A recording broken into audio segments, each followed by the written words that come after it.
Hi you guys, so it's Charlie here with you at Rove Motorhomes. I'm just going to be showing you around the Pilote V600G just for key locations, bit of a handover video to show you how to get on with the motorhome. So to access your bonnet, it's one pull on that lever just there. Seat adjustments are as follows. This clip here raises and lowers the front, this one here raises and lowers the back, and this one adjusts the lumbar support. You've also got your tyre pressure gauges, tyre pressures just there for reference in the future. Diesel fill up is done with the driver ignition key, and AdBlue is just a twist and release. That typically has got 4 to 5,000 miles of range and requires a top up of 10 to 12 litres each time.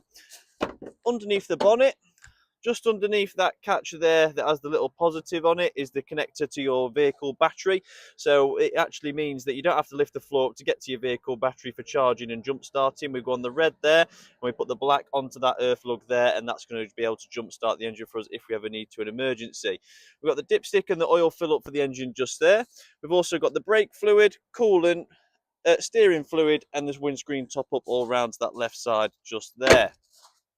As we work our way around the outside of the vehicle, we've got the flue for the heating. Because it's a diesel heating system, diesel gas only, essentially it needs an exhaust system when it burns the gas. So that black circle there is just your exhaust for when you're running on gas. Down to that is your toilet cassette. Open the locker. Once the locker's open, the toilet slid out, so we can't get to that just yet. So essentially, because you've got the sliding toilet, if it's slid into position, obviously you can't get to that, but I'll show you how to remove that, drain, empty it out, refill it with the blues upon the handover when you guys come later today. The hookups at the back of the vehicle are also very important because it's going to power the high-powered sockets in the vehicle along with charging the batteries. We've got the tow bar down at the back with your parking sensors, and then as we go into the back of the vehicle, you've got the rear garage space and rear bedroom. On the left hand side is your gas locker. So we open these up just here. Opening this up straight away, you can see you've got your gas bottle in there, all connected up, ready to go. Left on top to open the gas up, right to close it off, and it's just a quick release twist and clamp. So when you set the motorhome up, come to the gas locker, click the plus button, and then obviously the gas will start to flow through, twisting it to the left. On the right hand side is your fresh water. So behind here you've got your water pump, but on top, just there, you've got a dial, which is also accessible by going like this. To drain the fresh water tank, turn this dial left. To close the tap off, turn it right. Just down from there is also a storage compartment. Just here, you've got your external shower point, so we can plug the external shower onto there, twisting left and right, mixing in the hot and cold water. As long as you've had your boiler running with some water in there, you will be able to get hot water out of that external shower point. Perfect for rinsing things down before sticking them back in that garage space. Coming round to the side of the vehicle, we've got the freshwater fill up. Now this is as simple as twist it, pull it out and put a hose pipe in. It is lockable for when we're obviously wild camping, we don't want anyone interfering with the liquids. So once you put the hose pipe in, turn the hose pipe on and go inside and check the control panel to keep an eye out. And when the tank's 100% full, turn it off and put the bunk back in. Your wastewater tank is just down here. Pulling this lever towards me will open the tap for the wastewater tank. Pushing it will close it. Obviously, once we're done with the motorhome, every single time we need to drain the wastewater. We need to go in that back door there and drain off the fresh water. And then we also need to drain the boiler, which I'll get onto later in this video. All part of winterization, especially this time of year. So the switch here is just for the awning light, which is immediately at the front of the door. We've also got here, what you'll notice, is your gas barbecue point. Now this comes straight off your gas locker, so the gas bottle in the back we've just turned on is now sending gas to here. We then plug in on there, twist it left to open it up, and then we'll get gas to the Caddock barbecue, which we'll have stood just in front. You do have the door fly screen there as well. Just make sure obviously that caps down when you want to run it along.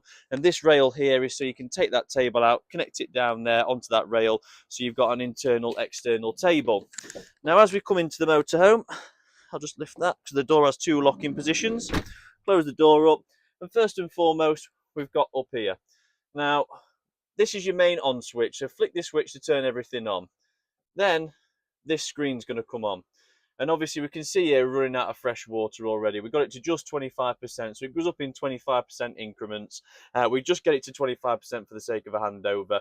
We've ran a little bit into the boiler to obviously get the boiler full so we can show you that on demonstration. So now we're probably sitting at about 20% in the fresh water, which with it going up in 25% increments, it's going to show as zero, but you're on the bottom line of your water essentially. But as you're filling your fresh water tank up, This here will, like you say, go up in 25% increments. Once it gets to 100, turn the tap off at the hose pipe outside, pull the hose pipe out, and that's your fresh water full.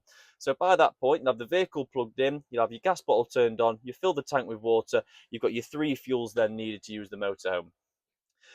Dirty water, that's the grey tank, so that's that grey lever down there I told you about pulling open and closing. We've then got lights, water pump, and lock and unlock.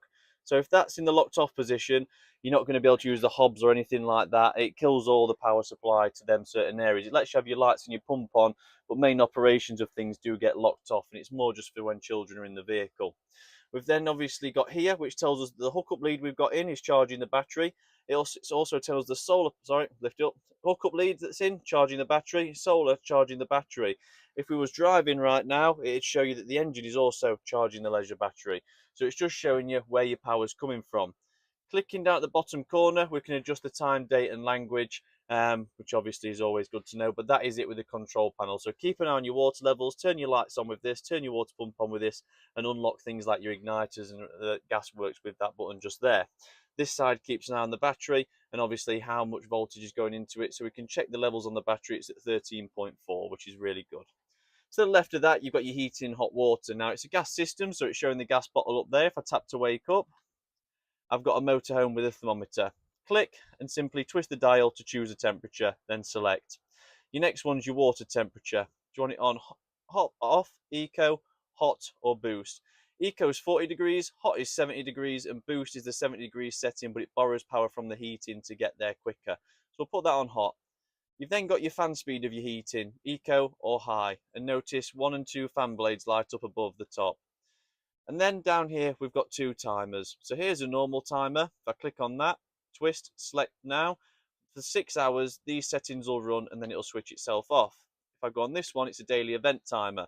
So if I click now, at 16 minutes past 4, every day, all them settings will come on once it's powered up. So say if you shut this vehicle down, turned everything off, it won't just turn itself on. This main switch has to be on and your panel for it to obviously send power here in the first place. Then if you keep scrolling, we end up at the spanner, which is just your settings. We can offset the temperature, we can change it from centigrade to Fahrenheit, we can change the brightness of the display, what hour clock we wish to use, the language we read in, the index to tell you all about this panel, and then the reset at the end.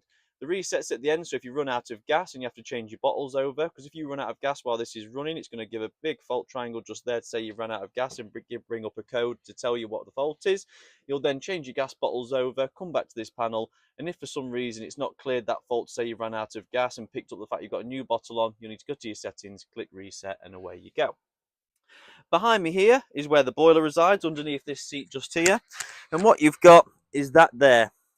So that is your boiler drain valve. That blue diamond on top, if you twist that blue diamond 90 degrees, that's going to drain that boiler just there.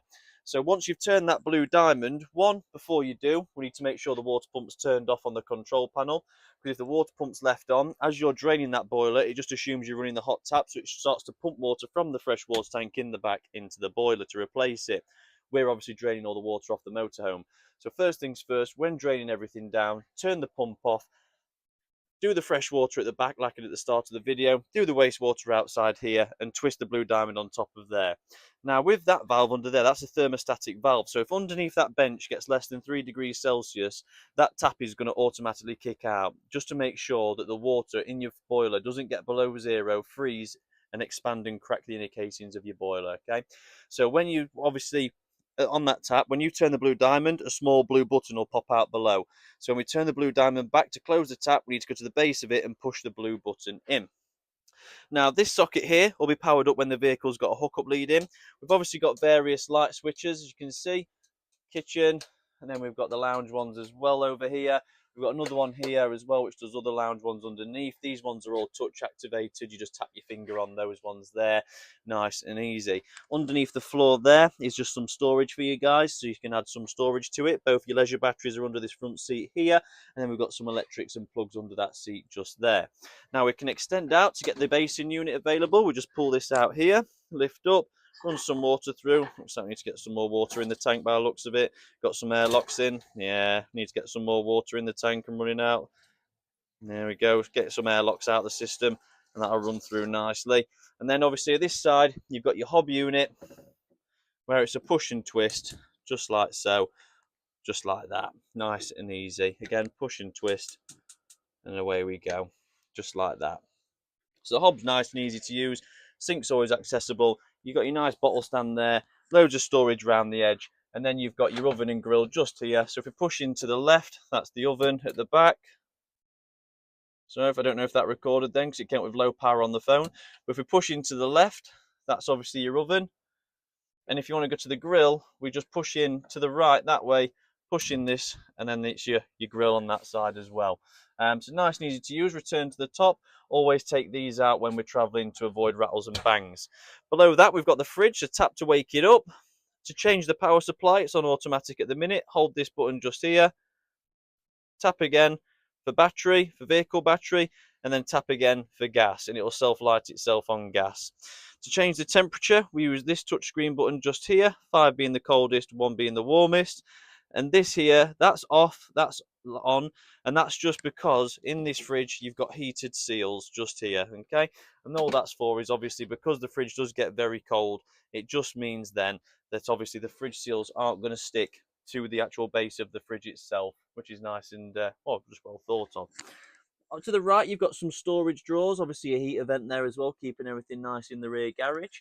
Obviously the bed nice and comfortable, loads of storage around the top end as well, and then we're into the washroom space and the bathroom. So, sink unit again, by the by, run the tap either way. Fold that up when you pack it away, let the water run into that tray at the back and down the plug, and that will hold itself up if you pack it away correctly.